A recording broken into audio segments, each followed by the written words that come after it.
Bonjour et bienvenue sur la chaîne Citoyen Lucide. Nous sommes aujourd'hui jeudi le 23 novembre 2023 et nous débutons la revue de l'actualité maintenant.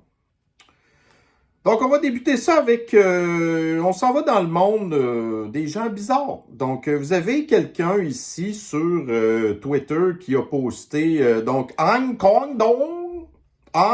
Koidon, qui dit voici comment il faut décharger un camion sans mettre la vie des usagers du transport actif en danger. Donc là, vous remarquez comme il faut dans l'écran que bon, vous avez effectivement un camion qui reste dans la voie, qui circule. Puis là, après ça, vous avez un cycliste qui est capable de passer, ainsi de suite. Mais là, l'affaire, c'est que je ne sais pas si vous avez remarqué combien de large qu'elle est cette rue ou cette route-là, là.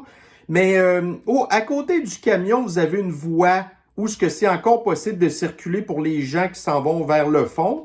Après ça, vous avez la voie du camion qui est correctement barrée. Vous avez la piste cyclable. Puis vous avez après ça à droite là, un stationnement pour les voitures, pleine largeur plutôt. Et à l'extrême droite, vous avez en plus un trottoir. Puis l'autre côté, je pense que c'est la même affaire. Si notre réseau routier était tout le temps fait comme ça, j'aurais absolument aucun problème avec ça. Mais quand vous prenez, par exemple, des espèces de fous, comme le maire Anchoiclac de Québec, OK, puis vous allez, admettons, sur, par exemple, une artère principale comme le chemin Sainte-Foy, que vous avez très régulièrement une voie d'un bord, une voie de l'autre, puis ça passe pas vraiment, ou vous avez deux voies, puis là, il y a une des voies qui est sacrifiée pour des pistes cyclables, puis là, après ça, vous pensez quoi? Que le camion de livraison va comme bloquer la circulation complète puis tout? Moi, ça me dérange pas qu'on fasse des infrastructures routières sur le sens du monde.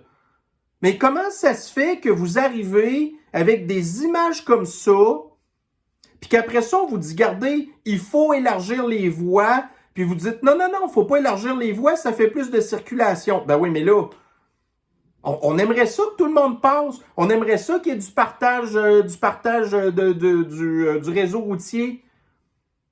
Mais ça n'a juste pas d'allure. Ça, c'est comme... tu sais, mais dans quel monde que vous vivez? Ou admettons à Montréal. T'sais, à Montréal, là où vous avez des one-way. Fait que vous avez... ça passe quasiment... Même pas un char de large. Les chars sont quasiment stationnés sur le trottoir. Puis après ça, les camions qui stationnent dans les pistes cyclables parce que ils n'ont pas d'affaires là. Fait que ça, c'est encore l'extrême gauche, Christy, mais tu sais. Puis là, on n'est pas en hiver non plus, hein. Je ne sais pas où est-ce que c'est pris, ça là. Si je me fie sa piste sur la plaque d'immatriculation du char qui est là. Pas sûr que c'est un char du Québec, ça, là. En tout cas, fait qu'on n'est pas en hiver non plus, hein, parce que... Puis c'est sûrement pas à Montréal, parce que vous auriez des trous partout dans la rue, hein, je pense. Hein, fait que... puis on voit aussi que ça, c'est un endroit où que les lignes sont bien faites, parce que si on s'en va... souvent, les lignes, là, on les voit presque plus, puis bon, mais en tout cas, fait que c'est certainement pas au Québec, ça, cette image-là, là. Bon, un autre truc ici, dans TVA Nouvelles. Donc, grève dans le secteur public. Girard, ça c'est le gars, le ministère des Finances, là, critiqué pour l'argent remis aux Québécois. Donc, si le gouvernement Legault n'a plus les moyens de mieux payer les employés du secteur public, donc les fonctionnaires, c'est en raison de l'argent remis aux Québécois, notamment via les baisses d'impôts et les chèques envoyés aux Québécois avant les dernières élections, affirme donc les libéraux, ça c'est le Parti libéral de Montréal, et le PQ, qui actuellement est à bien des endroits premier dans les intentions de sondage.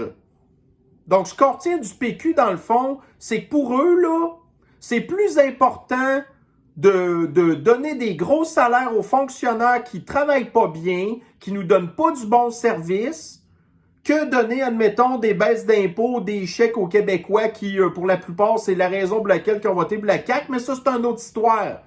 Mais c'est pas grave, c'est quand même de l'argent qu'on paye en trop au gouvernement, qui nous est revenu à nous, mais le PQ, lui, préfère payer sa fonction publique. Fait que les gens, là, qui sont comme, tu sais, mettons, genre, séduites par voter par le PQ parce qu'ils sont tannés de la CAQ. Ce qu'ils n'ont pas compris encore, c'est que le PQ, c'est la même affaire que la CAQ. Puis en plus, ils ont une sauce Québec solidaire qui est pas mal plus poussée que celle de la CAQ. Fait que, tu sais, quand on dit genre, oh, les élections sont bidouillées, puis tout ça, c'est sûr qu'il y en a une partie des élections qui est bidouillée, mais c'est pas grave, ça reste qu'une grosse partie, puis une des grosses raisons pour laquelle que, tu sais, la politique, ça va pas bien, c'est qu'il y a des gens qui ont le droit de vote, qui sont désinformés, qui votent émotivement, puis qui savent même pas le, tu sais, genre, le programme électoral des gens pour qui votent. Quand on regarde depuis les dernières élections, le PQ a fait absolument, mais aucune promesse ou annonce de quoi que ce soit qui, tu sais, genre, qui avait rapport aux Québécois. C'était tout le temps des affaires de communautés flyées, tu sais, de serment d'allégeance à Dumbo les oreilles au Royaume-Uni, mais il n'y avait jamais rien du tout pour les Québécois. Ah, mais là, par exemple, il y a de quoi maintenant pour la fonction publique. Donc, si maintenant, on va revenir encore, parce que là, il y a beaucoup de choses aujourd'hui en rapport avec le Kakistan, là, hein? Donc, ici, dans le Journal de Québec, donc, le vérificateur général confirme que les routes du Québec sont encore en déroute. Donc, le ministère des Transports a besoin de plus de 10 milliards de dollars pour redresser la barre parce que nos routes sont en décrépitude puis les sommes requises pour redresser la situation explosent. Fait que c'est ça. Ben là, hein, on n'est déjà même pas capable de réparer nos routes qu'on a. Là, vous avez le culte des cyclistes qui veut des pistes cyclables, alors qu'ils sont à peu près 2 à l'heure à passer. Puis encore, je suis très généreux, là. Alors que, tu sais, le restant des infrastructures a besoin criant de soins. À un moment donné, je pense que je l'avais passé aussi ici, mais tu sais, on apprenait genre qu'au Québec, là, il y a plus que 10 000 ponceaux et viaducs qui ont besoin d'être complètement refaits. Des ponceaux, là, que, ben, ici, au Québec, ça coûte des millions de dollars remplacer ça, là. Fait que je ne sais pas si c'est inclus dans le 10 milliards, mais... fait que bon, mais ça fait encore partie des affaires. Avant d'entretenir nos infrastructures correctement, ben on s'en va mettre du bitume pour faire plaisir à une couple d'illuminés de cyclistes. Fait que ça, c'est notre beau modèle site, là. Fait que là, on voit ici, bon, écoutez, le constat est catastrophique malgré les investissements des dernières années. 8000 km de route ont atteint leur fin de vie utile. Puis là, ici, vous avez l'évolution de la proportion des chaussées en mauvais état.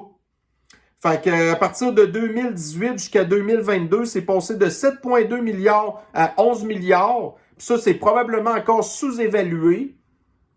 Fait qu'on parlerait peut-être que ça prendrait au moins 20 milliards et non pas 12 milliards. Ensuite de tout ça, j'avais-tu une autre image là-dedans? Ouais, vous avez ici, là... ça, dans le fond, là, c'est les infrastructures du Québec qui auraient besoin d'argent pour être mises en état. Donc, voyez-vous, le réseau routier, ça représente là, 29% des sommes qu'il faudrait qu'on mette pour remettre ça en état. Donc, le réseau routier, les structures, fait que ça, c'est les ponts, les tunnels, ainsi de suite, puis probablement aussi les ponceaux. Après ça, l'éducation, fait que ça, c'est les écoles. Après ça, vous avez la santé et les services sociaux, puis l'enseignement supérieur, puis autres. Ça, c'est le modèle québécois qui fait la fierté des souverainistes qui pensent que le Québec a les moyens de se séparer du Canada, alors que, bon, vous prenez d'un côté les routes qui auraient besoin d'un minimum de 20 milliards, puis là, bon, si ça veut dire 20 milliards le réseau routier, ça veut dire un autre 20 milliards le réseau routier, fait que là, on est rendu à 40 milliards. L'éducation, c'est à peu près équivalent. On va rajouter un autre 20 milliards, on est rendu à 60 milliards. Fait que finalement, ça prendrait probablement au moins une centaine de milliards minimum pour remettre en état des affaires qu'on a déjà. Avant de penser à construire des espèces de cochonneries de tramway, puis des REM, puis des métros qui tombent tout le temps en panne, là. Mais c'est ça, à un moment donné, ben écoutez, quand on va être tanné de péter nos chars sur nos routes, ben peut-être bien que les gens, ben ils vont arrêter d'aller voter pour les illuminés du BCIC ou des affaires de même. Bon, ici dans la presse, vous savez, je pense que c'est la semaine passée, je vous ai parlé de ça, la compagnie Deep Sky, qui a reçu, je pense, c'est 75 millions du gouvernement pour aller chercher les aiguilles dans la botte de foin de l'atmosphère, les aiguilles de CO2 qui sont dans la botte de foin de l'atmosphère.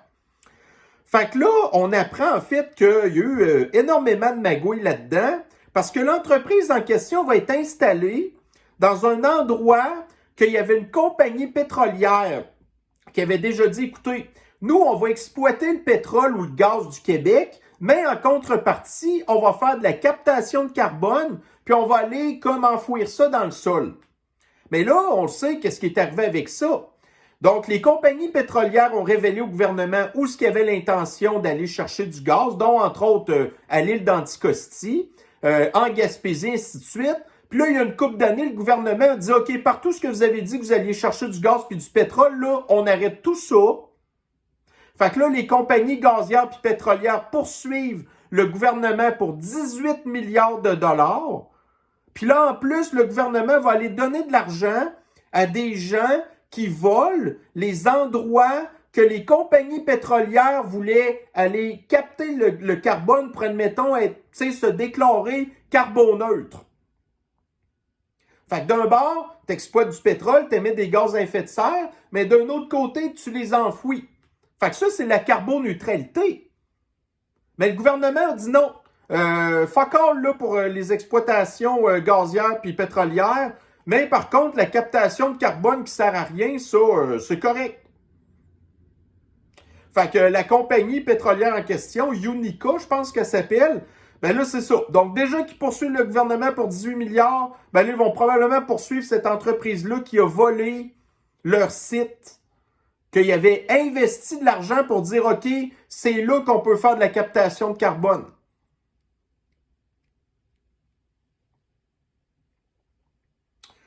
Après ça, bon, voyez-vous ici, Alberta. Donc, la plupart des autobus électriques d'Edmonton en panne, le fournisseur est en faillite. Fait que la ville avait une soixantaine d'autobus électriques qu'ils ont reçus à partir de probablement l'année 2020. 3 ans plus tard, les autobus sont tous en panne, ils ont tous besoin de réparation, puis là, ils sont plus capables d'avoir des pièces parce que la compagnie qui les a vendu ça a fait faillite. Puis là, il parle entre autres que les autobus ont eu des problèmes, entre autres, à cause de l'hiver, parce qu'il fait trop froid. Ça, c'est à Edmonton. Fait qu'à partir de 2026, tous les transports en commun du Québec vont être obligés d'acheter des autobus électriques. Alors qu'on voit qu'à Edmonton, ben ça n'a tout pas fonctionné. Fait que quel sera le destin du transport en commun du Québec à partir de 2026? Allez voir ce qui s'est passé à Edmonton. Puis là, ben, une compagnie qui fait faillite, après ça, tu ne peux pas la poursuivre, là. Puis là, ben, ils sont plus capables d'avoir les pièces. Tu sais, ils disent usure prématurée des batteries, réparation coûteuse. Tu sais, ils disent, ah, écoutez, l'électricité, c'est le fun parce qu'on sauve du gaz. Bon, mais déjà, en partant, les autobus sont au moins 2 fois plus chers. Puis là, ben, si les réparations sont plus coûteuses puis que les autobus sont moins fiables que les affaires à diesel, ben là, tu sais, tout ce que tu as sauvé en pétrole, ben là, finalement, tu le payes en réparation, en coût d'acquisition, puis en plus, les autobus, ils durent pas longtemps. Parce que ici, un autobus d'un réseau de transport en commun, c'est supposé faire, je pense, c'est au moins 200 000 km, durer une dizaine d'années. Et au bout de 3 ans, c'est fini. Puis là, tu peux pas revendre ça, là.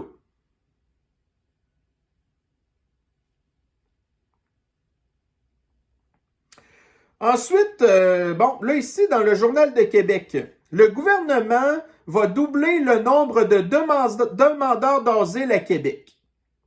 Fait que là, au même titre que dans les grandes villes américaines comme Boston, Chicago, puis New York, là, ben là, vous avez les États du Sud qui envoient tout le temps, des autobus remplis de migrants illégaux.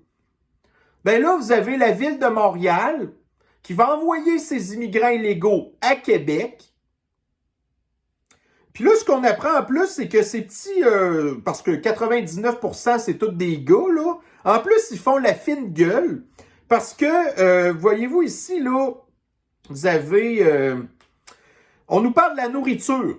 La nourriture qui est donnée aux immigrants illégaux.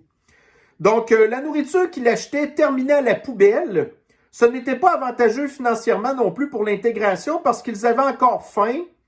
Certains aliments particuliers comme le chou-fleur. Le chou-fleur, là, c'est rendu un mets de luxe.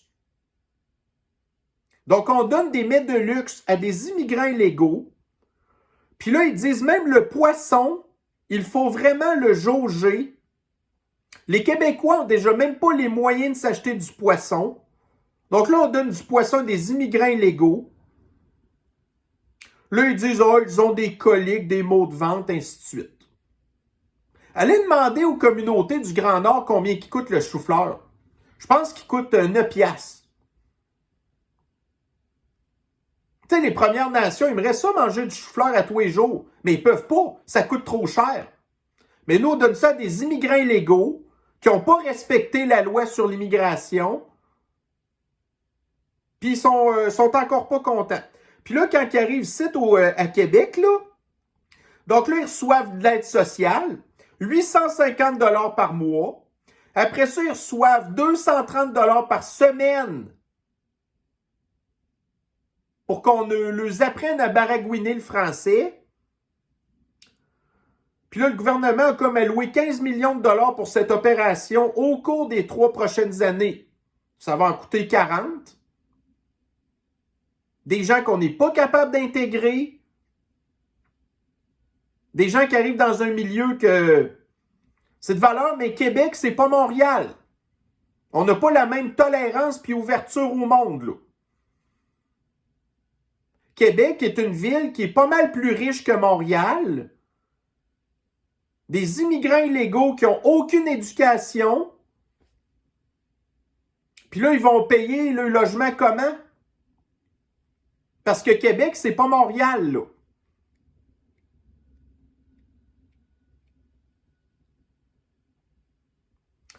Ensuite, ici, bon, encore des arnaques. Donc, dans la presse, on va parler de Nordvolt. Vous savez, Nordvolt, ça, c'est les chars à batterie que personne veut, là. Un projet immobilier bloqué au printemps. Fait que là, Nordvolt, vous savez, ils vont pouvoir faire ce qu'ils veulent sur le terrain. Le terrain contaminé, ils ne sont pas obligés de le décontaminer. Ils vont pouvoir faire remplir des milieux humides. Ils vont pouvoir faire ce qu'ils veulent. Consommer autant d'eau qu'ils veulent, de prendre l'électricité qu'ils veulent, tout ça pour quelque chose qu'on ne veut pas. Puis là, on apprend qu'en mars de cette année, il y avait un promoteur immobilier qui voulait construire des logements parce qu'il ne manque pas assez de logements ici. Mais il s'est fait dire non parce que les terrains sur lesquels il voulait faire ça, c'était des milieux humides. Les milieux humides que Nordvolt peut saccager autant qu'il veut. Fait que le gouvernement qui a dit non aux promoteurs immobiliers en mars passé, ça veut dire qu'ils savaient qu'est-ce qui se tramait pour Nordvolt. Donc, ils ont bloqué le projet immobilier de donner des logements aux gens. Puis d'ailleurs, ils disent, écoutez, ça va prendre des logements dans la région parce qu'il va y avoir genre des milliers de personnes qui vont travailler dans l'usine. Il manque de logements. Là, eux, ils auraient fait des logements. On ne veut pas de vos logements, on veut l'usine à batterie qui manque de logements dans la région.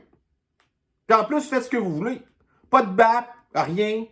Puis le gouvernement va même payer en plus pour leur faire une espèce de chemin pour que les affaires passent, parce que là, ils savent qu'il y a plein de camions qui vont se promener dans le quartier dans les prochaines années. Ça va déranger la circulation. Fait que le gouvernement va payer pour faire un chemin pour Nordvolt. C'est même pas Nordvolt qui va payer le chemin.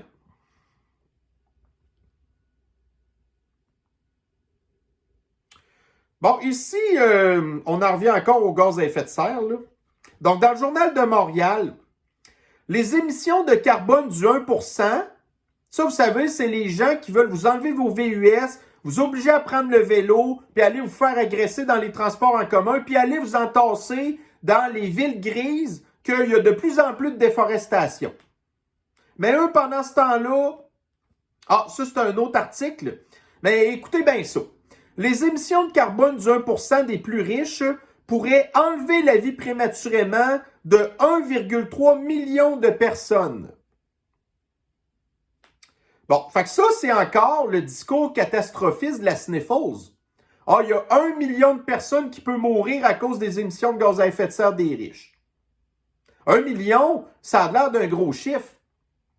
Mais si vous le prenez sur le nombre d'humains qu'on est sur Terre, OK? On est 8 milliards sur Terre.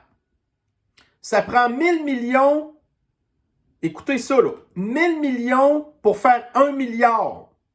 Mais il y en a 8. Donc, il y a 8000 millions d'humains sur Terre. Puis là, on parle qu'il y a 1 million sur le 8000 millions qui pourraient perdre la vie prématurément à cause des gaz à effet de serre. Une élite dont beaucoup souhaitent que la population redescende à ce qu'elle était avant la révolution industrielle du 19e siècle, c'est-à-dire à 1 milliard d'habitants. Le 1% qui nous dit ça. Puis là, on apprend qu'il y a 1 million. Finalement, c'est pas si pire que ça, là. Tu sais, si on nous disait qu'il y a 1 milliard, bon là, on pourrait peut-être commencer à s'inquiéter un petit peu. 1 million.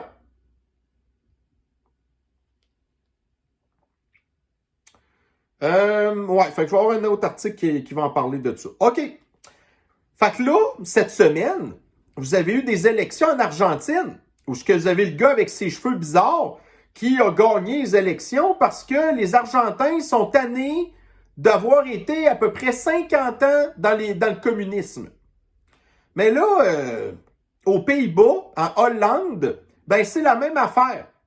Donc là, vous avez ici le nouveau premier ministre de la Hollande, qui est un gars considéré de l'extrême droite, parce que lui, le gars, il en a plein son casse de l'immigration illégale, puis des gens qui ne fitent pas dans la société hollandaise. Fait que là, c'est lui qui est au pouvoir, là.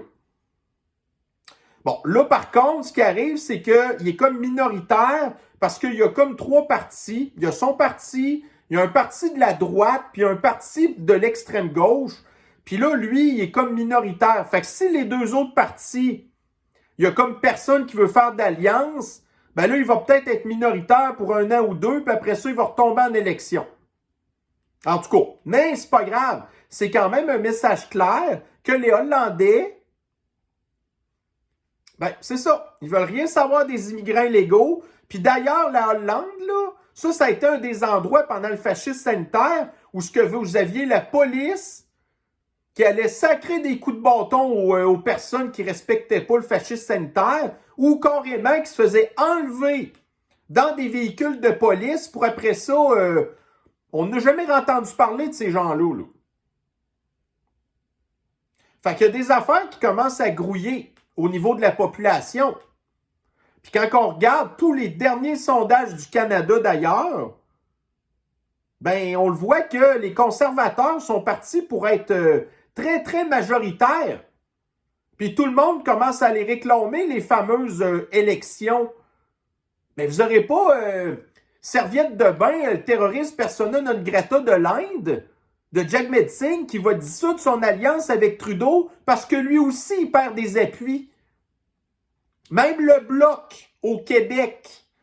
Enfin, il y a des Québécois qui commencent à allumer que le Bloc puis Justin Trudeau, c'est la même affaire. Fait que ça fait du bien à voir, là. Bon, hier, on a appris que à Niagara Falls, il y a un pont qui relie l'État de New York puis Niagara Falls. Puis là, il y a eu une explosion dans un poste douanier, puis ainsi de suite. Puis là, sur le coup, le monde avait un peu la chienne que c'était peut-être un attentat terroriste. Mais finalement, il semblerait que c'était un bonhomme, un habitué des casinos, qui venait de New York, qui est allé jouer au casino avec sa bonne femme. Un bonhomme de 53 ans, Bentley, qui a probablement eu un malaise de santé, puis qu'il a foiré le gaz, puis là, son char a même revolé, là, quelque chose même pour faire rougir un peu Superman, là, puis le char, après ça, est allé s'effoirer dans un poste frontalier. Fait que, tu sais, plus qu'on en apprenait sur l'histoire, plus que c'était tordu, là, mais au début, je vous dirais que ça a été assez inquiétant, puis tout ça, finalement, pour en arriver à une affaire encore là d'un riche, qui a tellement d'argent, qui va le gaspiller, puis en bout de ligne, ben, il est tombé malade, ou il était peut-être sous, on ne sait pas. Fait que, ouais. Ensuite, on a appris aussi dans le Journal de Québec que Microsoft va investir près de 700 millions de dollars à Québec, pas dans le Québec, mais à Québec, pour installer 4 centres de données. L'ancienne Lorette, Donnacona, Saint-Augustin-de-Desmaures et Lévis. Des centres de données qui vont servir à récolter quoi comme données? En tout cas, on le sait que si jamais un jour il vient qu'il y avoir l'identité numérique, là, ça va en prendre en maudit des centres de données. Mais là, tranquillement, pas vite. Puis les centres de données, c'est quoi? Ben, c'est comme Qscale à Lévis, qui consomme autant d'électricité que la ville de Drummondville de 200 000 habitants. Fait que là, les centres de données de Microsoft, ils vont consommer combien d'électricité? Pour avoir des bureaux vides, remplis d'ordinateurs, mais personne qui travaille dedans. Qu'est-ce que ça nous apporte à nous d'avoir ces centres de données-là? Ensuite, ici, on a appris que il y a eu de la grande visite au Vatican parce que le pape François, qui est de l'extrême gauche, a invité 44 personnes de la communauté flyée, donc des hommes qui prétendent qu'ils sont des femmes. Fait que le pape François les a invités à luncher. Parce qu'on sait que l'Église catholique a eu un certain passé au niveau de faire des affaires inconvenantes à des enfants et que la communauté flyée a beaucoup de ces gens-là, des drag queens qui vont lire des enfants inappropriés, qui vont lire des affaires à des enfants, des affaires inappropriées.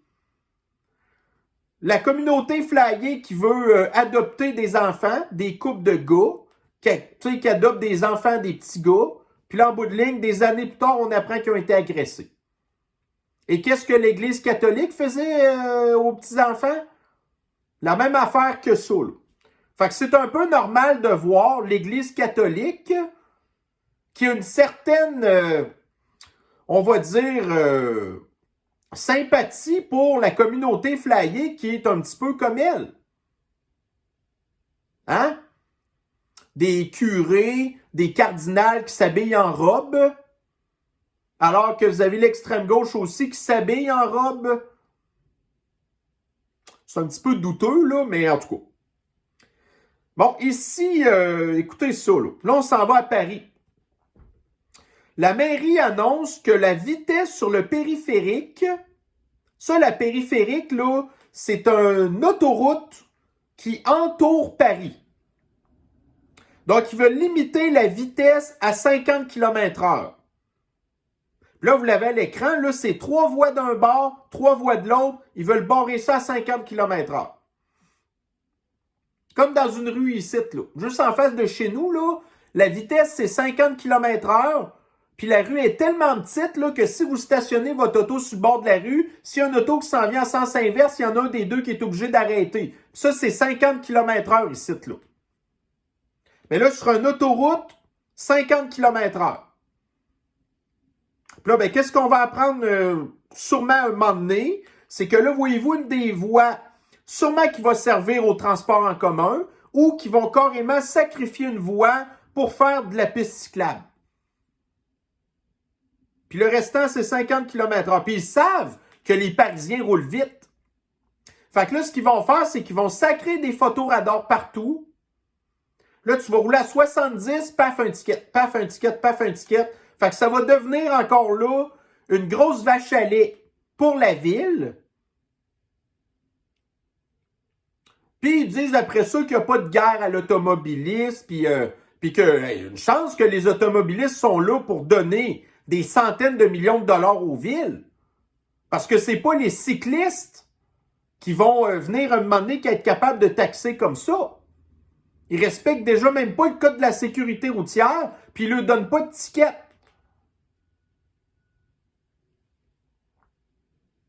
Vous l'avez ici, le périphérique, là. Fait que la ville de Paris en plein milieu, puis tout ce qui est en jaune autour, là, ça, c'est le périphérique. 50 km/h. C'est super brillant, ça, là.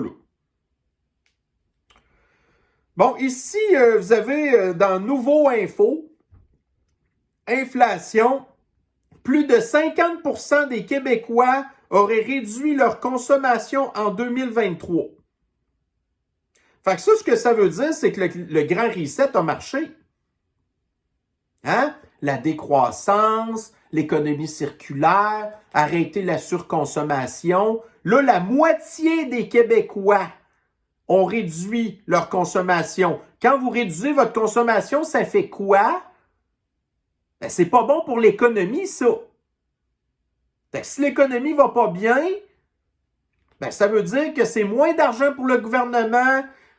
Ça veut dire que les entreprises, ils veulent pas après ça donner des plus grandes hausses de salaire à leurs employés.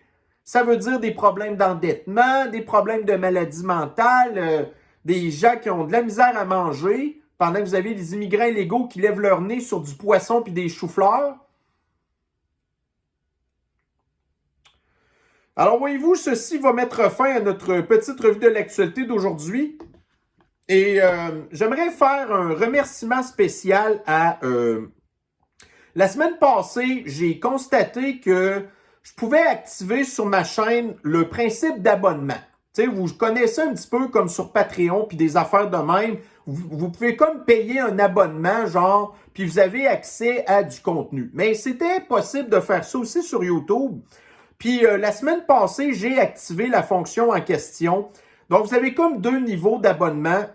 L'abonnement de base à 2,99 par mois, puis un abonnement VIP à 8,99 par mois qui, je serais un petit peu surpris qu'il soit très populaire. Mais s'il vient qu'à être très populaire, je vous dirais que j'ai peut-être des idées de quoi faire avec ça. Mais j'ai remarqué aujourd'hui qu'il y a une personne qui, la première, puis j'ai pas son nom, là, qui a adhéré à l'abonnement de base. Alors, je souhaite remercier personnellement cette personne-là. Vous avez aucune idée. Tu sais, vous savez, ma chaîne, au départ, je ne l'ai pas faite pour faire de l'argent. OK? Mais j'ai eu plusieurs personnes avec le temps qui me disaient « Hey, comment est-ce qu'on peut t'envoyer de l'argent, tout ça, parce qu'on apprécie ton travail, ainsi de suite. » Puis tu sais, j'ai toujours été mal à l'aise avec ça. Mais là, écoutez, il y a des gens qui vont me dire « Ben écoute, c'est parce que si tu veux pas mon argent, je vais aller le donner à d'autres. » Bon, ben là, à un moment donné... Alors, j'ai activé la fonction et j'ai remarqué qu'il y avait une personne qui avait adhéré. Qu'est-ce que ça donnera dans le futur? J'ai absolument aucun objectif ou quoi que ce soit.